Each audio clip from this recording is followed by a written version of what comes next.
Hi again, Blue Jacket fans. Welcome to Jackets TV, presented by Ohio Health, and welcome to One-on-One with Cam Atkinson. Cam, first and foremost, living a dream right now? Yeah, absolutely. You know, it's every player's dream to make it to the NHL, and it's been a long journey, and it's good to be here.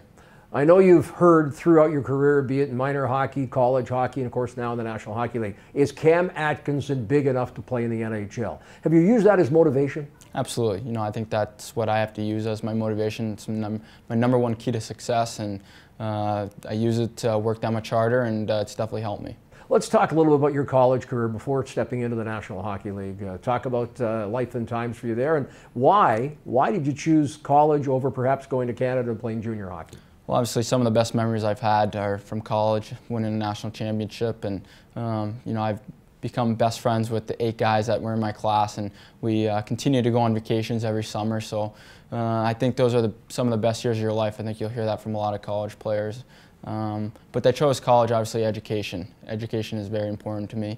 It's very important to my family. I chose to go to prep school specifically for education, and you know, obviously it was a great hockey school.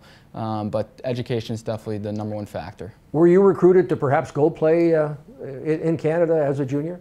You know, I think earlier on, when I was like about 15 or 16, teams were kind of coming at me, but you know, first thing I said, my dad as well, no, we're not interested, and we kind of had a set plan from the get-go. All right, tell me who has had the biggest influence on your life and why?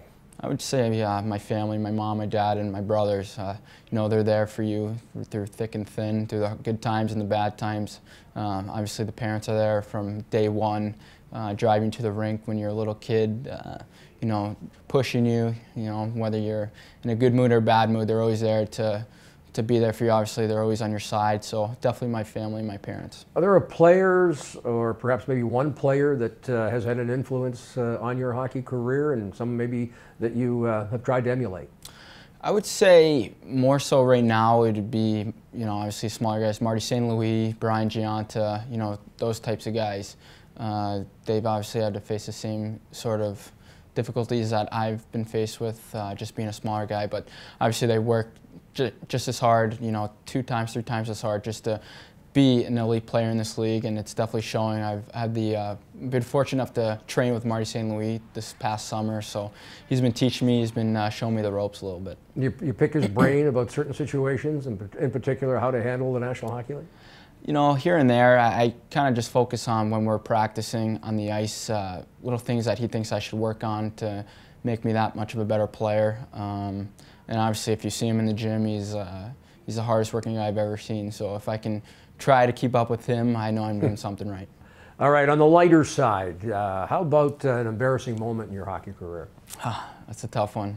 You got a lot, but I think the one that sticks to my mind right now is I think I might have been a squirt, and I put the puck in the back of my own net, but I still chalked it up as a goal for myself. Now, the situation for you here as a young player with the Blue Jackets, what's it like being in the dressing room? This team's getting younger and younger as we go to production here, the youngest team in the National Hockey League, and even younger, what with all the injuries. And what's it like being one of the young players and wanting to perhaps show some leadership at a young age? That's a great question. Obviously, this year is definitely a little different. I feel like, you know, I'm part of the team. I've known the guys since last year, so there's a comfort level definitely there. And obviously, being a younger guy, you don't really want to speak up too much, but you definitely have things to say. But you try to just show it out on the ice, and you know, use my biggest assets to my ability, and try to lead by example on the ice. Now, when you're away from the rink, are you a music buff, a movie guy? Do you like to go to the movies? What do you do in your spare time when you're away from hockey? Well, right now I'm living at the Umberger's place, so I'm kind of, I wouldn't say babysitting the two little girls, but my spare time probably playing with them, and you know, just enjoying my time with them and trying to give RJ and Kara a little downtime for themselves. And it's been good. It's definitely crazy to see them and have two little girls running around. It's hectic, but it's definitely fun. Are you a kind of hockey player that sets goals, or just you want to play to the best of your ability and just go for there without perhaps even setting any direct goals? You know, I think every player sets goals. I definitely set some goals for myself. Obviously, this year is a little different just with the lockout. It's a different situation just because there's not enough games. But I tried to just, play my hardest day in and day out and try to get on the score sheet and help the team win. And I feel like me, when I'm at my best, is scoring goals or just getting on the score sheet, using my speed and, stuff like that. Well, I really enjoyed the visit. Continued success. Stay healthy, and let's see the Jackets continue to improve here. Thank you. It's always good seeing you, and let's go Jackets.